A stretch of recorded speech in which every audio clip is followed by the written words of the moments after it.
Hey everyone, the crew has assembled, and welcome to another episode of the Otaku Crew. I am your returning host, Leifon, and I'm joined by the usual suspects. You can find all of our episodes on the anchor link on our Spotify page, the Otaku Crew, as well as our Instagram and Twitter, Think Otaku Crew, and finally YouTube. Look for the microphone icon because there's someone else who has Otaku Crew, but we are the official Otaku Crew. And so, like I said, the usual suspects have returned, so I'm going to give it to my boy Tensa first. Hey, what's going on? As you know, life is good, life is great, anime is love, anime is life. I want a shirt that says that, with those specific words. Hey, look, future merch could be that potentially, so remember this day, Tensa, remember this day. You know it. All right, next I have my co-owner and co-founder, Wiseman Lee. What's up, guys? Glad to be back. It's been a while. I don't think I've ever done a show with, all four panelists here. It's gonna be interesting. Yeah, it's a real change of pace. And finally, to my other boy, Manado boy. Hey guys, glad to be back on another episode. I'm really looking forward to this one. I think it's gonna be a fun one. Oh, for sure. I have some good stuff indoor. Oh, sorry, not indoor. In store. What am I saying? Well, I mean, it tends to kind of alluded to what's gonna happen in the episode, if you were to catch on. This is true. This is true. Just saying, future Taco Crew merch is going to be Tense's words, but once again, that's a future project. Now, anyone who's watched our episodes frequently and was able to catch our second to last episode, episode 4, on the question of isekai, you would have noticed that at the very end of that episode, I stated that what are the most, or sorry, to my panelists at the time, which genres currently in the anime industry are very prominent or just very popular go-tos, so to say. So we said seinen, shonen, and finally slice of life. So this episode is dedicated to the follow-up from episode 4. And so the question this time around is this: how or why has slice of life anime become a go-to genre? The panelists gathered today will discuss any slice of life they have seen or are currently watching, and its application to slice of life genre being either too dramatized or realistic. So before we begin, I was just curious, for the panelists currently present, is anyone watching any slice of life at this very moment? For me, I'm watching Rent-a-Girlfriend, Osamanji, and I recently dropped Clannad. I got to season 2 almost near the end, but I couldn't follow through. I don't blame you. Planet's sad. I didn't cry. It was just like, That's what makes a series good. Unfortunately, I'm not familiar with that anime. Sorry. All right, but that's just me. What about you, Manado boy? Any slice of life anime going on right now? Not right now, but one that I really, really enjoyed watching with my partner was Kaguya-Sama Love is War. That one's hilarious. It's amazing. I've heard of it, but we're going to come right back to that. I know we are. What about you, Tensa? What's going on right now? Say that the most recent that I have in mind would be Sangatsu no Lion or March Wars Like a Lion. That one is probably the most recent slice of life that I've watched. Just to give someone up short, it's about a genius at chess trying to struggle with everyday life. I feel like we've discussed this at one point or another, you and me together face to face, but it sounds very familiar. Oh God. We did. I've tried to get you to watch that. I'm terrible, I know. But it's okay. I will watch it probably by the end of this episode. If you can sell me to watch it. That's a big if. Sure. All right, and finally, Wiseman Lee, what about you? Any slice of life anime going on currently? Not currently, but I have seen. I finished Shokugeki no Soma, which in English turns into Food Wars. That's also another funny slice of life anime.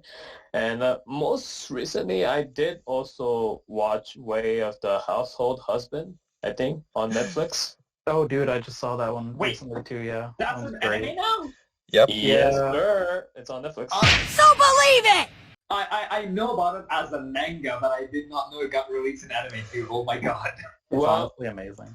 to be fair, it's not like your anime. It's not like your anime flow kind of anime. It's more like still images kind of animation. You know, like you could get a good like. You mean like the like stickman stuff like South Park kind of thing, where it's just No, static? no, no, no. It's still beautifully drawn. The animation is just that it's not like movements you can see. You know, it's more like how can I say it? It's more Like rigid. Shin-chan? You'll Like have to go on Netflix and watch it, man. Like that's you'll know what I mean once you watch it there. it sounds like a bunch of still that's like when you take like a bunch of pictures and you just flip it and just one scene, one scene, one scene, one scene. Yeah, but I mean, I mean, it's it's short. not I'll say exactly the that. same. Fair enough. Fair enough. All right, so it looks like we got a few slice of life animes already to discuss. So before we go diving into slice of life discourse, I wanted to just give a little explanation about the slice of life genre. Just a small little thing I found. So what what makes slice of life very different from other anime genres is that usually the narrative, how do I describe it? It's an absence of the abstract slash fantasy genre or the otherworldly depictions, so to say. And more or less, it's always a focus on what we think is familiar or the familiar. So like suburban school, high school life, city life, or just home life. This is what makes the slice of life genre, well, work. This is its atmosphere that it thrives in mostly. And So it's so like real life situations that also happen in anime. Like you can see yourself in that world. You know. to a degree, I would say yes, but it can be heavily dramatized. I almost said Oh dramatized. yes. No, Like I'm Joe sorry. dramatized. Love. Dramatized. I know what you mean. Yeah. But yeah, so that is my understanding of slice of life, and from the different things I've seen thus so far. Tensa, did I miss anything in that explanation? No, you got it pretty much right for once. What does that mean? Take the compliment. Okay, We all never get it mind. I now. will take the compliment. Never mind. Who wants to go first? I mean, I'll go first, sure. Oh, Monado Boy, by all means, set up the conversation for us. Yeah. So, Slice of Life is an anime that I had not really grown up on. Um, as a young boy, like it was pretty heavily shonen and stuff, right? So like Yu-Gi-Oh and Pokemon and all that stuff, right? But lately, I've actually been enjoying Slice of Life quite a bit, just because like I guess it's easier to connect to, right? It's easier to relate to because like it's a lot of the times simpler than all that like over the top stuff, um, like shonen and how it can be isekai and all that stuff, right? Which is all really entertaining, but not the same vibe as Slice of Life, which can a lot of the time just be like a lot more chill and relaxing in a sense. It's not always as stressful as like those shows that like build up the stakes. Like they have to, the characters have to save the universe or the world or whatever, and so you're just like on the edge of your seat the entire time, right? Which is not bad, but like it's not the same it's not the same like experience as Slice of Life, right? Yeah, I mean, I'll agree with you. It's like more relaxed anime. Like you just, have a fun time. It's like that kind of anime. It's like you don't need to like You don't have to get like too invested, yeah. yeah, exactly. It's more like I would define it as like a leisure anime, like just for your own Mhm. leisure time. You just want to kick back and just watch Yeah, some definitely. funny stuff. Yeah. Yeah. The one that I had mentioned earlier, Love is War, is a really great example of that because the way it's set up, so what it's about is basically two tsunderes like each other, but because they're tsunderes, they don't want to admit to each other that they like each other, so they're basically constantly trying to get the other one to admit their feelings to them, and so obviously that creates a lot of silly situations, and it's just really fun to watch. And the way that the show is broken down is instead of having like each 22-minute episode being one full like story arc or whatever, it's broken into like 3 mini episodes. So it's like, yeah, basically just like you have a little 5-minute segment, another 5-minute segment, and another 5-minute segment or whatever, and that makes the episode. So it's kind of like 3 small little stories back to back per episode. So it's like bite-sized fun that it's really easy to get into, and it's always like really hilarious, silly, but not too over the top that it's like not like relatable, you know? Yeah, I can get behind that because when we relate these type of scenarios and you put them in an isekai, for example, you'll have two characters who are profoundly just super strong, smashing each other into something or powering up to do something very profoundly idiotic to a degree. But then when you introduce the slice of life, which has, from what you and Wise Man Lee have said so far, it's more calm, it's more serene, and there's just something about the characters that you like, that you get more and more invested into them based on that. I think Mm-hmm. it's because you can just relate to the person. Either you see yourself in that person, or you see one of like someone in your inner circle that is compared to that character, and you're like, oh, that's my friend there. He acts like that. Yeah, I think. that's actually a really good comparison that Leifon made is to isekai, where like a lot of the time the main character is just inherently strong for basically no reason. Like they just cater to the audience of those shows, right? But that actually kind of makes it that they're like harder to relate to because like we're most people in the world are not inherently busted, right? So like slice of life doesn't do that kind of thing. They just have like much more down to earth characters most of the time, and that makes it way more relatable. And so it's a completely different experience, which probably lends a lot to why it's a pretty popular genre right now. I like what we've set up so far. So far we have an understanding of slice of life and character development and how people get very much emotionally invested into characters. We see that in a multitude of anime, but for me, I don't know if it's just me, but I find with slice of life, you're more almost emotionally invested versus someone from other isekai anime, which you're like, oh, we know what's gonna happen, plot's gonna be this and that. But with a slice of life, they can always play with the rules of, okay, the main character doesn't actually get his way. He gets, I don't know, he doesn't get the girl and stuff like that. Then you see the entire phase and so on. So not all of them have a happy ending. Like, for example, Your Lie in April. I didn't see that coming. I didn't read the synopsis. I just watched it and I'm like, oh, damn, that actually happened. Yeah, actually, that's one that I've seen. And yeah, I was kind of taken aback too that they actually went that route.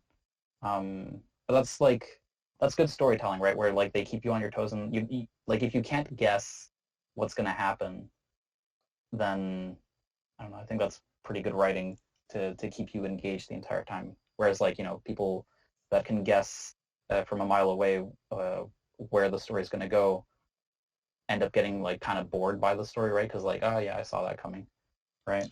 Pretty much. And you gotta say, Your Lie in April has a great opening. I'm just gonna say that for the audio listeners who haven't listened to it or watched the series, 100% recommend, but be ready for an emotional roller coaster. I wasn't ready for this. Mm. Now, Well said.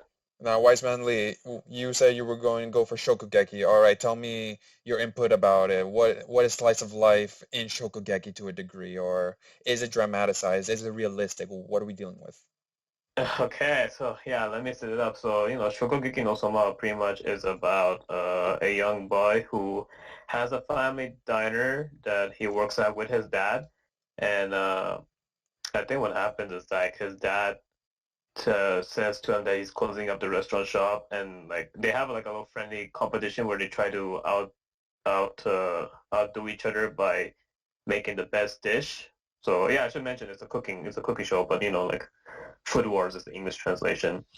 And so when he closes the restaurant, he tells him like, yo, if you want to one day beat me and become the best chef, you need to go to this elite school of like culinary arts and just go there, and from there you'll learn how to become a better chef. So he goes there, and he spends his time in school there, learning how to become a better chef. And this elite school is special because, funny enough, they have like cooking battles, like Food Wars, yeah, where they try to make the best dish, and then judges judge their dish and see which one is the best. So usually when they're doing the battle like that, it's called shokugeki. And so the thing about Shokugeki no Soma is that because it's anime about cooking and food, a lot of people, a lot of us can relate to that because, food is something that brings us together. Like I always tell this to people I know. I say food is the international language of love. It brings people together. Everybody, like I know everybody around me, they want to try different foods, and so when you have like a cookie show, like you're eager to watch that because you want to maybe learn how to make something new, a new dish, or you're just curious to see how they're gonna show different techniques of like how to cook and stuff and different ingredients too, of course, different combination. So that kind of what drew me in, along with the plotline too. The plotline is pretty interesting. It is down to earth. However, I'll definitely say this is probably the most dramatized slice of life anime, and that being because it is also borderline ecchi. Yeah, when people when like it's like when people are trying foods in this kind of world, they're literally having orgasms and they're getting thrown out, they're getting ripped out of their clothes.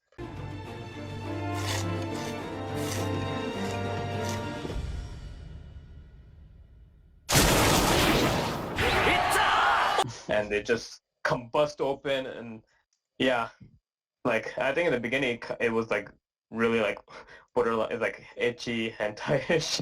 It dare I was. say, dare I say. But then throughout the season they did kind of like tone that down a bit, so which is good. Yeah, But I think they did yeah, that. I, I'll definitely say that Shokugeki no Sama, it is slice of life anime, but it is also other genre. Like I said, it's also edgy, it's comedy. So with this kind of show, you're gonna have a good time, especially if you're into food, cooking. Like it'll definitely draw you in. I want to Like, actually insert this before we go any further. There aren't a lot of cooking animes that I've come across. Like, what was it? I'm forgetting the name of this, but it's some guy, some kid who has warm hands and makes bread and wants to make bread. Yakitori Japan. Thank you. That is actually a series that I was about to mention because to me, Shokigo Geki no Soma is kind of more of like a modern copy of Yakitate Japan. Not in the sense that it's kind of the same show because they're definitely different because one of them is about making the best bread in New Tokyo, Hmm. while the other one is really more diverse. But yeah, definitely Yakitate in Japan was one of my childhood shows actually. So it's kind of like a fond memory to have the idea of how to cook. But the thing is that cooking shows are rather rare, as Raycon mentioned. Like the only few cooking shows that I know is basically, for example, Shokugeki no Soma is basically something everyone knows. There's Yakitate Japan, and there's also the slice of life version of Fate where it's basically Shiro's goes to cook, which is kind of a fun show, really, but it's kind of weird at the same time because it's like they're putting basically everything in a fantasy element and they're literally just turning it into a regular slice of life show and it just takes you back a little bit. And so I have a question, Tenta. So what's the difference between all these cooking shows? Is there like quite a bit of there, difference that attracts you there, to each there, show, or is there like a common factor also? Like, there are key differences and there are key factors. Actually, like one of the key differences is, for example, Yakitate Japan and Shokugeki no Soma, there is a competitive aspect. Other shows I've seen, like the one where Shiro's goes to cooking. In fact, I'm pretty sure it's like Shiro something will go on, but there's no competitive aspects. In fact, this is basically imagine your Guy Fieri goes to Flavor Town as a TV show. For that one, it's for Enyanshi no Kyo no Gohan. That one is really more of a cooking exposition. Like think of it like your daily recipe with Ricardo. So other than that, it's like food is always a factor. Yakitate de Japan and Shogineki Tsosoma, I would actually say that they're actually more fantastic. All right. Well, I have to intervene here because I do Go hope to ahead. eventually do an episode on cooking anime. I have an idea for that, but that's a future episode. I think I could guess what it could be, but I don't want to spoil it too. Yeah, no You know, spoilers. I think the best way to put this is like if anyone's into like real life cooking shows like MasterChef and all that, and they want to watch an anime version of that, this would be the examples that Tenza and I gave like for people to try. I think you're a plank. What did you say? Plank means an idiot. I'll kill you. Oh, definitely. Yeah. Pretty much. And so I lost my train of thought, so I'm going to give it over to Tensa, and hopefully it'll come back to me at one point or another. All right. It's also, and what makes it, again, and there are a little bit, like, I was going to say that cooking shows anyway are a little bit more obscure in nature. Not because it's not fun, because there are some that I actually did forget, like Cooking Papa, for example, which is also a slice of life hilariously, because it's literally a story about a man that basically works as a salaryman, owns working as an employee for a business, but he also does the cooking. And in the end of each and every episode, he actually shows the recipes are shown, so you can make them too. Oh, that's cool. Oh yeah, that one was pretty good. Question: Is he leading like a double life where he's a businessman by day and chef by night? You guessed it. Really? But why is he hiding it? Why is he hiding that part? He's hiding that part because his wife can't. He doesn't want his wife to find out. Okay. No. His wife knows. That I'll explain. Okay. When I mean chef by night, I don't mean that he works in a restaurant, but he has chef out. But he doesn't. But in a society where men are supposed to do X and women are supposed to do X, and he's the one that does all the cooking. And I do think that a lot of it is really to save face because. Okay. So it's just a reverse of roles, is what you're saying, pretty much. It's not a reverse of roles. No, but like the guy is the one doing the cooking while the wife is not. So like, is that what you mean? I'm saying that he's taking the man is taking both of those. Hmm. Like, and just to give you an insight, the woman's a reporter, and she does a lot of media stuff. And in the end, they're a loving family. It just so happens that it's one of those old slice of life shows that you can actually call it gag comedy. Because the entire point of the gag is that something happens, she cannot cook, she cannot even boil water properly, and he's the one that has to clean and, So there's the comedy aspect. It's like, oh, I have to clean up your mess, I gotta do this. And he has to hide, but he does hide from his boss that he knows how to cook, because it's a story of expectations, because the guy's already working hard like as a salaryman. In fact, he's kind of like one of the top salesmen in his job. So the fact that so he doesn't actually want to show that he actually overworks in that. But why is he hiding it from his boss? Like, is it like a story plot point why he's hiding it, or is this like a Japan's culture where men are not expected to be the chefs in the house? It's the second one. Like in the house, he's not expected to be a chef, and in fact, every time that he cooks something good, he always makes up the excuse that it's his wife who made it. Along with that, it's probably to not be annoyed by everyone else about his cooking skills, because it's just what it is. However, there is an episode where he replaced a ramen chef. Whoa, interesting. I think I would definitely get into this anime because it has a bit of like a soap opera-ish. It's like, oh, how long can they keep the charade up until they find out the truth? It's kind of that vibe I get. It's a sitcom and with that thing behind it. Yeah. Because the thing is that the fact that he can cook is in and of itself a secret.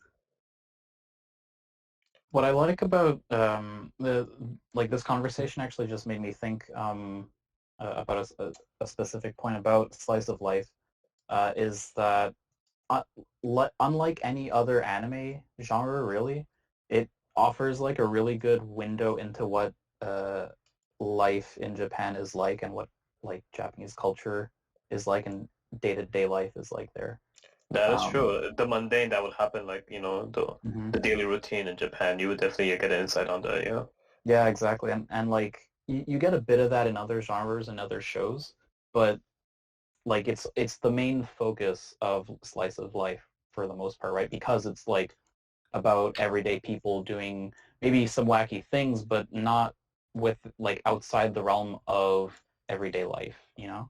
So I think that that's a really cool aspect of slice of life that keeps reminding me of when I was in Japan. Like every time I watch a slice of life, I'm like, oh man, I went to an area just like that. Oh, I did that kind of thing. I went to that kind of restaurant. Like it's I am so jealous of you, man. He's living the dream. You know what? He lived it.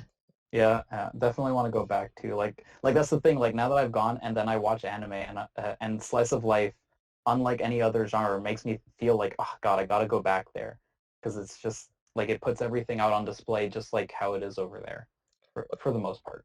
Otaku Crew. Otaku Crew going Japan 2022. Yeah, sure. Whatever you say, Schizo. You know what? But I have a actually, question for you guys then. Go Oh, for sorry, it. Lefon, go on. No, mine's gonna be a much longer explanation. Go for it. So then, like, since we kind of established what slice of life anime is and how we are attracted to it and how we can see a bunch of viewpoints on that, like, if we were to like take someone who's not into anime, would you try to get them introduced to the slice of life anime, or would you try to get them introduced to the mainstream shonen anime? Like, which one do you think would be appealing? I think it kind of Mainstream. depends on the person. True. Yeah, True. you But have to let's say think this that person has like no awareness of anime, like no input, like nothing, like he's seen nothing. okay. That one is an easy question. The problem is that it's even if he doesn't have a knowledge about anime or the anime world, or he does not know what will accompany, you would be able to guess what he likes by what he already likes that is a non-anime show. So Exactly. let's say that he is the guy that watches stuff like Marvel superheroes. Well, Boku no Hero Academia is the best choice. Let's say that he is more down to earth. There are down to earth anime shows as well. The thing is that animation is broad, and you cannot zone in on an option or the other. So you will really have to know people by their interests. So I would say that someone that is more of a conventional geek, for example, you would go with the mainstream stuff. Just put all of that hot sauce over him. Oh my goodness. But if it's someone that is more conventional, I would say, or should I say, someone that likes maybe stuff like soap operas, maybe more regular shows, maybe someone that actually goes on the Food Network the entire day. At this point, you would go with the slice of life, because even though that even slice of life has sometimes some fantasy elements, they don't go over the top aside for the purpose of comedy. Like Chinugyo. And Nichijou is one of my favorite examples, given that the show it literally means every day. Pretty much. And it's literally about everyday adventures with a bunch of people, and sometimes something weird happens and no one bats an eye. You know, guys, I just realized something. What? Well, actually, no, I don't know. There's one anime I think that I'm currently watching. Could kind of be slice of life, but there is a bit of a fantasy element in it. Spit it out. Okay. I'm talking about Tokyo Revengers. Tokyo Revengers is has to do with the fact that, for the most part, you're in the real world. And if you were to take the idea of memory transferring conscious and the psychological aspects of it, it's Oh, you mean the time travel aspect of it? That's what's the fantasy element. But otherwise, what we see in the inside of like gangster life in Japan is a little hardcore, and I can kind of see it happening too. You know. And I see why. And the thing is that ultimately that's a shonen because of the True. powers. It's really the powers that ruins everything. I get it. Well, like here's the thing: it's hard to distinguish a slice of anime from like just specifically in that category, because a lot of animes of these days kind of touch on different categories to a different. So yeah. It's just that, and it just so happens that if you can actually take it, if you remove the time travel element and you just put them as what ifs, yeah, that's a perfectly slice of life anime. Although that I would not consider it as the same rank of One Ounce, for example. And this is what I was about to mention. Not One Ounce in and of itself, but some sports anime to a degree are more or less slice of life because of the aspects are really rooted inside the sport itself.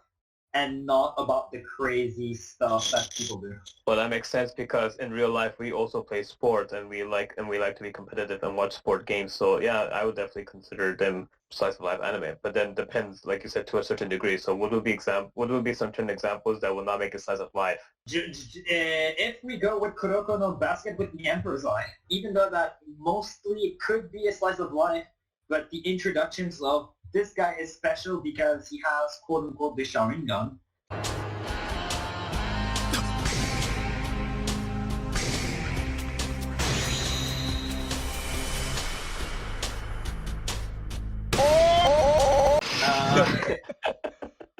Kind of ruins the slice of life aspect into it. I'm not gonna lie. Well, I mean, here's the thing: you can make a comparison of him like taking the steroids pretty much to improve his performance. No, to a degree, yeah. But that was not about steroids. I'm just making a comparison. If you were to like kind of think of it that way. But you can tinker it to a degree and make it something because we're talking. In this case, we were talking about ocular focus. So in a way, if you remove the fact that they were quote-unquote abilities, those are just people with talent. And sometimes masters in their sport and their art will have those moments where everything travels to them really slowly because they are basically really concentrated and they want it.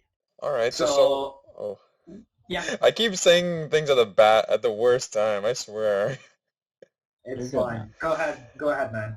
Well, so far it seems like we have a collective agreement more or less about slice of life, but I liked how all three of you guys hit upon the aspect of you almost get a look into everyday Japanese life through slice of life anime. And I bring this up because the slice of life anime I watched, Bakuman, made by the same guys who made Death Note, it hits all these aspects about Japanese life, the work ethic and so forth, the acceptance of manga creators and writers. So I just want to take the argument there just to give a little context in regard to that. So with Japan or Japanese life in general, I feel like I'm going to have to disagree with Tensa here is that there is almost a collective consciousness to always work at 100% or even beyond that to a degree. And due to that collective consciousness of the nation, you have to put like your personal things inside and always like put up a front, like all business, all like on the grind, so to say. So you can't let people see how much of a geek you are, how much of a taku you are, and so forth. So I find that element does exist. Well, I mean, if you think about it, that's like a reflection of life anyway. If you are what's it called? If in let's say in Japan, the work ethic is like you must give your 100%, always work hard, then you will also see that in instances in slice of life anime because they're like, hey, this is our situation in real life. If you didn't know, by the way. Yeah, pretty much. But it's interesting that these instances of like always on the grind can actually lead to what Japan is known for as work, death by work, by overwork. And so I say this because, yeah, exactly. In 2020, Statista reported that 1,918 Japanese people committed suicide due to working in terrible situations or just overwork in situations. Now, so yes, exactly. we will talk about black companies later. Yeah, for sure. But definitely that is an issue in Japan, an ongoing issue in Japan. But the idea of putting a front that has nothing to do with slice of life, that's actually another thing. We're talking about Japanese virtues. Because they have virtues from the post-war era, and for like the beginning of the post-war era, that actually worked out for them, like because there wasn't an economic boom. So of course the idea of working hard and never give up was kind of cool. But now they are at the point of time where it's just not feasible. Those are like the remnants. Pretty much. And so families are expecting their kids to, land that doctor, lawyer, engineering, etc. type of jobs rather than, now here comes to my anime, rather than being a manga artist. So in the anime Bakuman, we follow. Honestly, man, that's the typical immigrant family mentality right there. It is. But I found it just worked for the situation. go any country that's like, in third world, and they're gonna be like, oh yeah, you gotta become this, otherwise, nah, you can't be with us. Yeah, because the thing is that they're at a point where they want someone that is successful, and I'm sorry, but when we hear, oh, you're going to be an artist, well, no Yeah, I one mean, sees an it's artist a as harsh reality. successful. No Sorry, I was one. gonna say it's a harsh reality where they say like, yeah, but your success is not greater than my happiness, so I want to do what I want, what I feel like. It's just a harsh reality. This is why the Mhm. idea of doctors is a thing, because doctors is not only being well, yes, it is being successful, rich, being able to take care of your parents. There's a lot of things that goes into it. Yeah. Sorry, I kind of went Uh, off a tangent. Let's try to go back to the topic at hand. So yeah, True, we're not doing super doctor here. exactly. So as I was saying that Bakuman follows the story of two people, a writer and an illustrator who want to just make their own manga. Now the thing is, they show throughout the anime series as well as manga series like how to do so, like from publication to illustration, the competitive aspect and all that. Now, what I found a little shocking about this particular anime was that they do mention that the grandfather of the illustrator, he actually did die from overworking on his manga because he wanted to be able to get his name recognized for the works he did. He wanted the fame, but at the cost of his own life. So, Sorry to cut you off. Was it the grandfather or was it his uncle? oh, sorry. Yeah, it was the uncle. Oh, it's been a minute. It's been a real long minute. It's okay. That's what I'm here for, to correct your dumbass joke. Jokes. Don't make me come over there. But I'll look your asses. okay. Now, Calm down there, Tenza. Let's not turn this to that kind of thing. let's not. But so here's the thing with Bakuman, it really does capture all the mentality that we see in Japan. Like, we don't want the same thing happening to you. We want you to succeed. We don't want you to throw your life away doing drawings for entertainment and all that. This is according to his family before he broke it to them saying, I'm not going to go to college. Well, he went, but he dropped out. He's like, I'm going to be a full-time manga creator with the writer at the time. So through that, they actually show the entire process. There's two steps to either get your name really recognized. So the first is going to school for illustration and finally doing an apprenticeship. Or finally, the second step is putting your work in, like submitting it into a competition and then hoping it gets the popular prize and eventually being invited to do a debut with that. So I found that this slice of life anime is showing all the steps to do so, but as well as it's being informative, not just on the creation of your own manga. If anyone wants a manual, you can literally just watch Bakuman and you'll see how competitive the field is and Japanese society at the same time. We really get a lens into how how competitive it is, even though we take it very lightly. And yeah, You know, that's what I found. the beauty of Bakuman is that if you think about it, it is also like a drama serial too. Like literally, you can take that manga and kind of translate it to real life, and that can really be a drama. So that's the beauty of slice of anime. You can translate it to live action, real life, and then vice versa. So that's what's also appealing about it too, I find. This is true. This is true. To a certain degree, maybe some, if there's any kind of fantastical element that's already sprinkled into that, then it's kind of, I mean, it could work maybe, and it becomes one of those Korean shows maybe. Probably it could But be yeah, adapted for that, but what really with all this informative nature to this particular anime, I find that it has that also that trope of hopeless romanticism between characters. Like you're invested in this character getting the girl. So our illustrator in this story, I think I keep forgetting the name. Is the artist's name is Ashiro Gimuto, and he basically says to this one girl he's always had a crush on is that if I get my manga to become an anime, will you marry me? And of course she's like, that's if you can do it. So there's something on the line to a degree. she's like she's like bet. Pretty much. And so that's what I found with everything we've been talking about, seeing a lens into Japan through slice of life anime, the informativeness of it, because we're basically hitting upon what we discussed in episode 1 of our podcast and somewhat of episode 4. And so I find it comes down into a neat package of like slice of life anime. It's really something else. Something you can really get. You can put investment in it, but you're not required to put a lot of it into it. And it's also the fact that it's easy to make stories if you can just base them off real life. You're just drawing real life situations that happens. Or you can draw just, realistic stories, things that could happen to just anyone. Yeah. Tensa, And Tensa, I want to get someone to draw your life as a manga. Oh my God, Oh yeah, boy. that would be like an Please Emmy don't. award-winning show right there. I'm sold. We get Tensa to act in it. Oh boy. Autobiography to its finest. I had a question for you guys. So you know how you mentioned that the slice of life anime that we see is shows like the historical like daily routine and the mundane life in Japan. Would you want to see like a slice of anime in different settings in different like locations? Because as good as Japan is, sometimes it gets boring because you're kind of already used to the conventional like High school Yeah, life yeah. and etc. Exactly. I want to kind of see like other countries. Okay, let's see a slice of life in like I don't know, Sweden or in Europe, like any other setting. Like, do you guys have any? Do you guys kind of crave that a bit or any interest?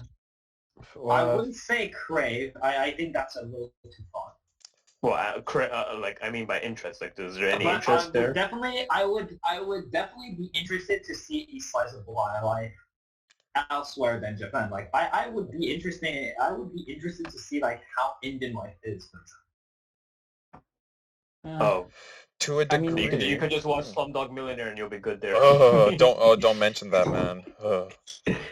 No, but like, yeah, I mean, it's a good, interesting point because I'm like, well, okay, at this point, we're pretty much experts on what happens in Japan because all of the slice of anime, pretty much 90% of it covers Japan's life, and I'm like, okay, well, I want to see what's happening in the other parts of the world. We don't know, like, there's different culture, different tradition out there. How do they Well, live their life? Like, it'd be interesting. the thing with that is like it kind of depends how you mean. Like, do you mean like having an anime that's actually based in another place in the world? Because if that's the case, then I don't know that I'd really be that interested in it. Because Really? Why is that, Manado? well, because like, is Japan really known for being very accurate and like taking good care to be accurate about their perceptions of other places in the world and other cultures? You know, like a lot of maybe not as much now, depending on which. But aren't you at least tired of creators you're Japan? talking about. Because like it's like saying like, oh, I keep eating pizza every day. At one point, you're gonna get tired of pizza, and you're like, I want to try something else. So that's why I'm like, I'm just pushing the narrative. Like, should we Pizza's try a to look terrible at? example, by the way. Yeah, because pizza's pretty fucking good. Yeah, you're gonna eat that every day? Like, you're crazy. It's not that pizza is good. I mean, I'm just gonna tell you, you guys are both idiots. I'll explain. The idea of pizza, it's like the idea of anime. Tenza, I think you're kind of going too much into pizza. It's just an example of tangent. I'm just saying, like, The point of yeah. the reason why I said that pizza is a terrible example has to do with the fact that there's too many varieties of pizza. Fair.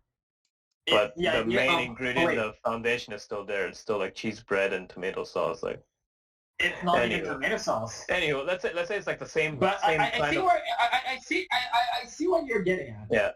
But I was saying it's, well, yeah, anime is technically pizza. That's what I was about to say.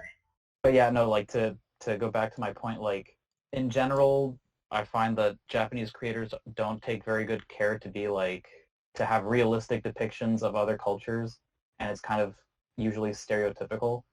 I see. So no, it's kind of like A like lot you of look it through has to do history. with a lot of it has to do with the fact that they don't know.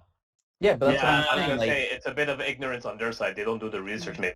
Yeah. Correct. exactly, because that's They just like part of Japanese culture. Like they're very isolated from the world because they're very like centered around like they're Yeah. we all know how they are, right? They're very focused on their own culture, and that's totally fine. It's just that because of that, I wouldn't necessarily go to anime to show me a depiction of life in Brazil or India or somewhere in Africa. Like, because it might not even be accurate.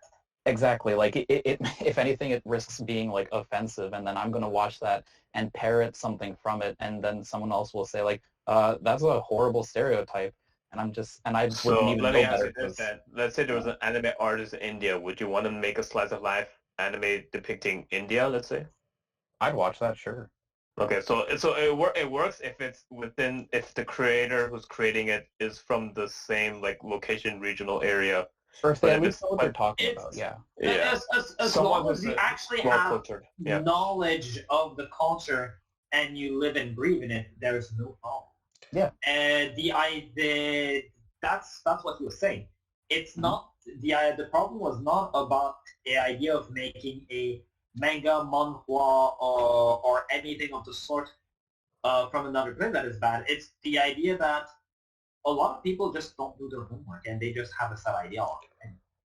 And on Yeah. that note, actually, I want to insert myself here is that it's true that from everything Banana Boy has said and Tensa has said so far, I can agree with you on that, but we can also attribute that there are some, maybe not a lot, but there are some manga artists who actually go out of their way to, sort of travel the world and see like architecture from different countries and try to incorporate it into their works. For example, Miyazaki, when he was making Kiki's Delivery Service, he went to Mm-hmm. Europe and saw their architecture, hence how he went about doing his world building for Kiki's Delivery Service when she flies off to another town. It all comes So from then there. ultimately it depends on the artist if he's willing to do the extra work to like Exactly. actually depict it to the best of his accuracy as possible. Yeah. Mm. Very much Yeah, so.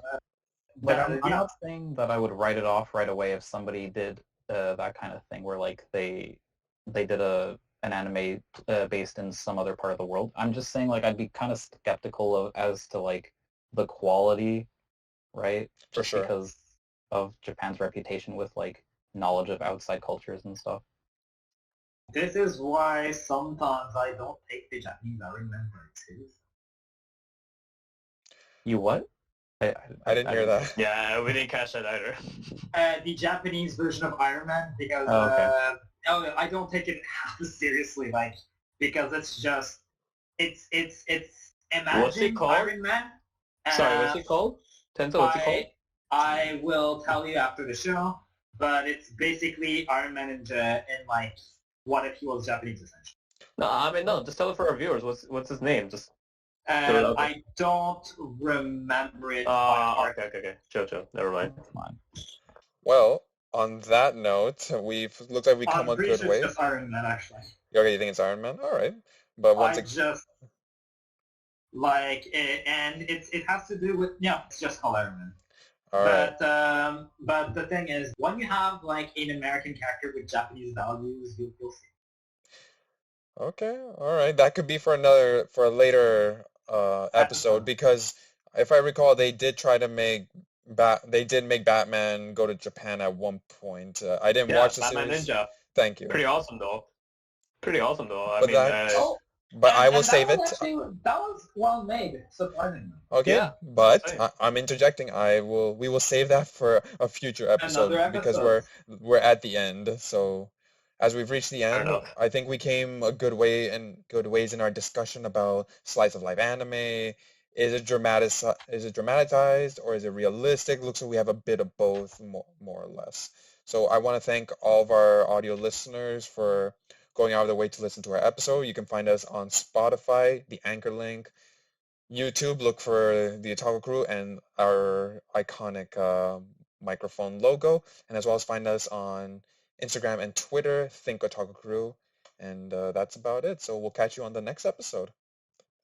Okay, everyone. Later, guys. See ya.